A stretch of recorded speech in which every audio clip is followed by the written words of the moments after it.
Good day, guys. My name is Ati Aima, and I'm a registered nurse in the Philippines, New Zealand, and Australia. So I've been just a bit of a background regarding my registered nursing. I am a nurse back in the Philippines until 2019, and I chose to move here in Australia by 2019 as a student. So I was on a student visa because by that time I was thinking actually it would be easier for me to be a registered nurse in Australia by being a student visa.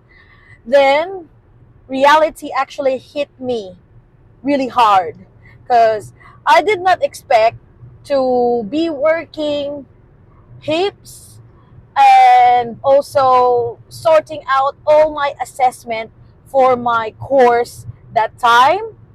And of course 2019, that was before pandemic, before COVID era. Well, by 2020, the Australia decided to change their pathway to doing it as an exam and OSCE. So by 2020, they don't have any AURN program anymore. AURN program or bridging program is just as the same as the competency assessment program of New Zealand. So just a bit of clarification to what I was telling earlier. It was of Australian Nursing Board or AFRA decided to change their pathway effective 2020 for instead of doing the bridging, they're going to do the exam, which is the NCLEX or the popular US exam, and OSCE, the objective structured clinical exam. So for those who got their letter for the bridging, that time they can choose whether they can do the IORN or the bridging program, or they can take the exam. So it's like what's happening to New Zealand now. So it's like uh nowadays with the cap, people are struggling to find school. So most of the people who got the letter also are qualified to choose whether they will just take it to the new pathway or stick to the old pathway as long as they can find a school. So it's like what happened to Australia back in 2020. So during my time, because I think I don't have the advantage to have that uh bridging, so I just need to take the exam. I didn't have a choice. During pre-pandemic, I was working part time and I was studying full time. And well, that time you cannot actually get a leave from the school you are studying. They wouldn't allow you because I mean, I was on student visa, and they wouldn't allow me to have the 6 month bridging program or the 3 month bridging program. It depends on which school will you enter. But by that time, actually 2019, a lot of internationally qualified nurses are actually struggling as well to find a school to sort out their qualification. So I think what I'm trying to say here is that wasn't the right time for me yet to be an RN, right? And of course, 2020, when they changed their pathway to doing the NCLEX, actually the part one, because the pathway here for being a nurse during when they changed it from bridging program to the new pathway was part one was the NCLEX, and the part two was the OSCE. Well, during that time, of course, that was, as I was saying, it was pre-COVID. I mean, sorry, that was post-COVID. I mean, during COVID now, then students were allowed to work full-time, right? And of course, me studying a Bachelor of Health Services and working full time, it was a bit too much. You know, I mean, I tried the NCLEX. I failed the first time, and I tried again the second time, plus working full time, and it just didn't work out for me. Because, of course, how can you manage to study NCLEX and study a different path like the bachelor I had, plus working full time? Because you see, unless if you're not paying for the bills, you're not eating, you're not doing anything. I mean, if you're homeless, then probably you can actually focus on your study. But for me, because I didn't have family here, I was living by myself and I was supporting myself, and it's not easy to live in a different country where you don't have any financial support from your family. Then that is the time where uh, studying for the NCLEX became really challenging that time. So, and then whenever you fail the NCLEX, you actually need to rebook it after 60 days, if I can remember it right.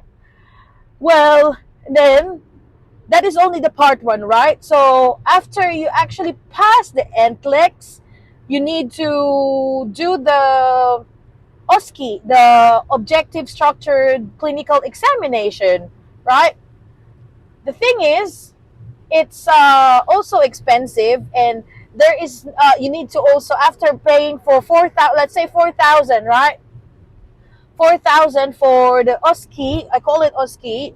Uh, you need to also book for a review center for the OSCE, because apparently for all the people that took it, uh, some people say they pass the NCLEX uh, without any issues, and they find it really hard for the OSCE. But some people say they found it really hard in OSCE. I mean, did NCLEX, and then they pass the OSCE straight away.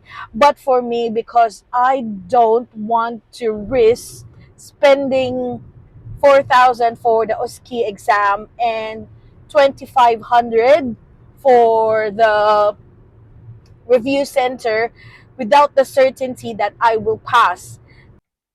And of course, I heard a lot of horrible stories that they retook the OSCE for a couple of times. So I even heard someone took it for 4 times. So imagine if you're paying for your OSCE for 4,000 Australian dollars, and if you fail that, you're gonna take it again for another 4,000, and so on and so on. So it means that that person who took it 4 times, she already spent 16,000 Australian dollars just to pass or sort out her registered nursing here in Australia. I cannot take that. I mean, I'm not rich enough to, and I cannot afford to keep on taking an exam which I think that will be too risky. So for me, I calculated the risk, and lucky about hearing about the competency assessment program of New Zealand, and sorting out there with the certainty of knowing that you're going to get your qualification, do the paperwork, do the have it sorted there, and right. And after doing everything about, I mean, doing everything, the results of the test will not come out until 2 to 3 months. So with me saying that, uh, with if you don't have any complications of taking all that exam, then it's easy to sort it out in just 6 months. well, if you can still manage to work full time and you can still manage to study full time. But for me, because it's too challenging, of course, I'm already working and I'm also studying, and I mean studying for my bachelor degree here. I mean, it's a lot to handle. Now, a good friend of mine recommended me because she also took the pathway of doing the competency assessment program in New Zealand. So she recommended me to do it, just take a leave from work and do it for 4 weeks.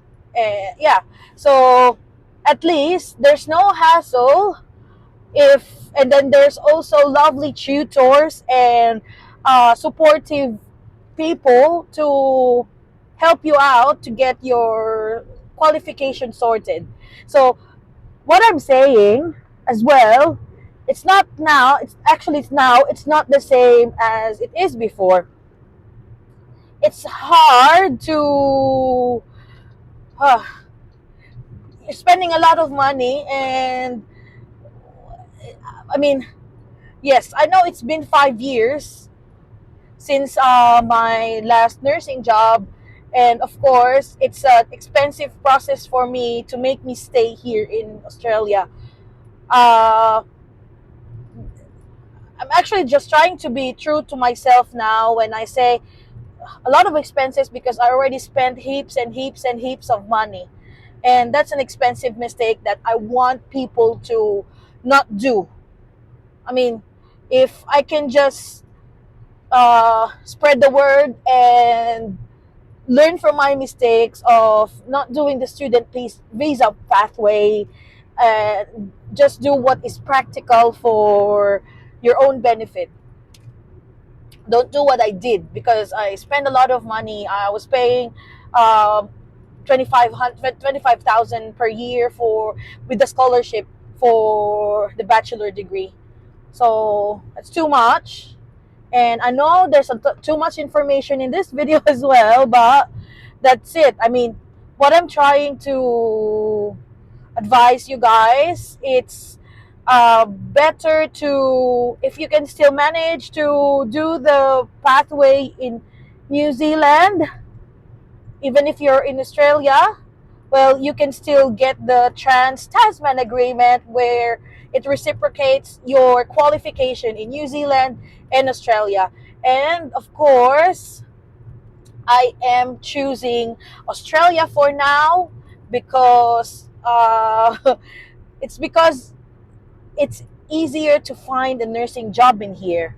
I mean, yes, I have the visa to stay here, but it doesn't mean that, I mean, it's one of my unfair advantage, having the visa here, but also there's also a lot of companies here that are still sponsoring visa for international candidates, and you just need to find them.